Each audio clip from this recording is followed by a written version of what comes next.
Hello everyone and welcome to this video. Today I will show you how to apply for Tesco warehouse jobs. So guys, search for Tesco jobs from here, the search, and click this one, first result.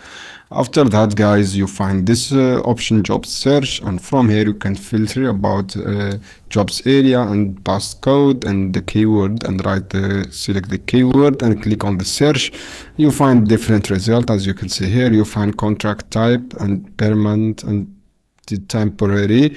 You can apply, and you can make sure guys you can filter about the contract type and location. From here you can filter, as I say guys, and just for example you have this offer, just click apply and make sure login with your account from here. And this is the offer and the number of position 1, salary, competitive, and read all information for workhouse, and just click apply option as you can see here guys, and complete these steps.